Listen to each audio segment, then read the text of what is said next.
پہلی ملاقات، اور پہلی ملاقات میں چلتے وقت نصیحت مانگی. کیا نصیحت؟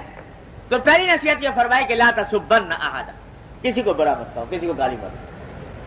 چنانچہ وہ صحابی بھی پھر صحابی تھے، کہتے ہیں کہ جب حضور نے یہ نصیحت فرما دی، فما سببت بعدہ حرا ولا عبدا ولا بعیرا ولا شاتا، میں نے یہ نصیحت ایسے پلے باندھی کہ اس کے بعد کسی کو بھی کبھی برا نہیں کہا. آدمی تو درکنار، کہتے ہیں کہ میں نے کسی اونٹ اور بکری کو بھی برا نہیں کہا، اونٹ اور بکری کو بھی گالی نہیں کہ حضور اقدس صلی اللہ علیہ وسلم یہ نصیحت فرما دی تھی، لہذا اونٹ اور بکری کے لیے بھی کوئی ثقیل کلمہ زبان سے نہیں نکلا. یہ تھے صحابہ کرام رضی اللہ تعالیٰ عنہ اجمعین کہ جب کہا کہ نصیحت کیجئے تو جو جملہ فرما دیا پھر وہ نقش ہو گیا دل پر، ساری زندگی کا دستور العمل بن کہ اب یہ کلمہ نکل نہیں سکتا غلط نہ کلمہ. ایک تو نصیحت یہ فرمائی. دوسری نصیحت یہ فرمائی کہ ولا تحقرن من المعروف شیئا، کہ کسی نیکی کے کام کو حقیر ہرگز نہ سمجھنا. پچھلے جمعہ میں اس کی کچھ تفصیل عرض کر چکا ہوں کہ کتنے ہی نیکی کی معمولی سی بات ہو لیکن اس کو حقیر سمجھ کر نہ چھوڑو کہ معمولی بات ہے کیا فائدہ ہو جائے گا. ارے چھوٹی سی نیکی ہے لیکن کیا پتا تمہاری دنیا بدل دے. چھوٹی سی نیکی کی وجہ سے تمہاری زندگی میں انقلاب آ جائے اور اللہ تعالیٰ نکتہ نواز ہے، کیا پتا ہے کہ اسی کی بنا پر مغفرت ہو جائے تمہاری. اس لیے چھوٹی سے چھوٹی نیکی کو حقیر نہ سمجھو. اس کی تفصیل گزشتہ جمعہ میں عرض کر چکا ہوں. اسی کا ایک مقابل حصہ ہے کہ نیکی کو حقیر سمجھ کر چھوڑنا نہیں چاہیے اور گناہ کو حقیر سمجھ کر اختیار نہیں کرنا چاہیے. نیکی یہ سوچ کر نہ چھوڑے کہ میں چھوٹی سی نیکی ہے، کیا کون سا انقلاب آ جائے گا، کون سی مجھے جنت دلوا دے گی، اس وجہ سے نہ چھوڑے بلکہ کر گزرے. اللہ تعالیٰ اس کی برکت سے کیا پتا ہے کہ انقلاب پیدا کر ہی دے.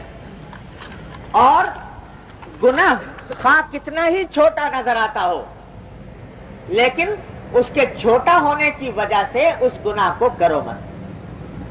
یہ بھی بہت بڑا دھوکہ ہوتا ہے شیطان کا.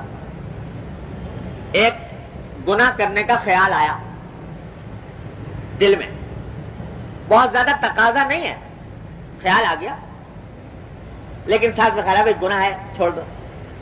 عین وقت پہ شیطان بہکاتا ہے کہ میاں کیا تم کر رہے ہو کہ اتنے بڑے بڑے گناہ تو پہلے ہی کر رکھے ہیں، اگر یہ چھوٹا سا گناہ بھی کر لو گے تو کون سا قیامت آ جائے گی. تو اگر بچنا ہے تو بڑے گناہوں سے بچو، اس چھوٹے سے کیا بچ رہے ہو.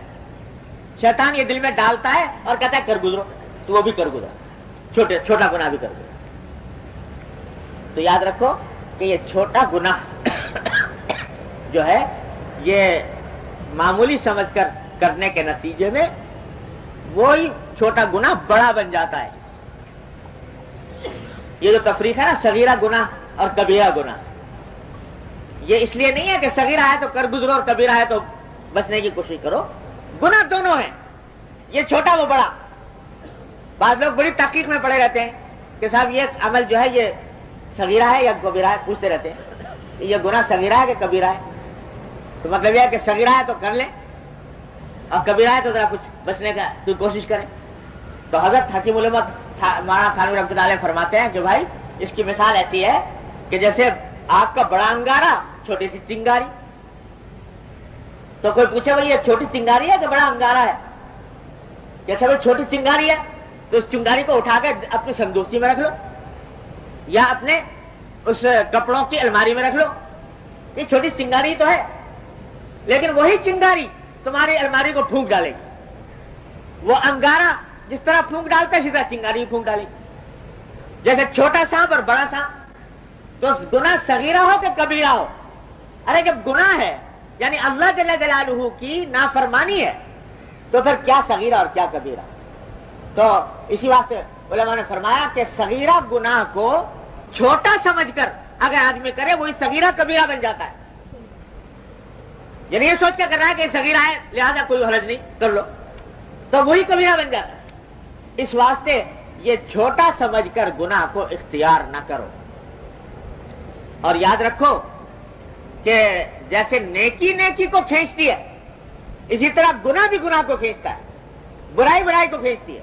آج تم نے ایک چھوٹا گناہ کر لیا، یہ سوچ کر کہ چھوٹا سا ہے کر گزرو، وہ پھر تم سے دوسرا کرائے گا، پھر تیسرا کرائے گا، چوتھا کرائے گا، اور یہاں تک کہ بات پھر کسی حد پر رکنے والی نہیں ہوگی.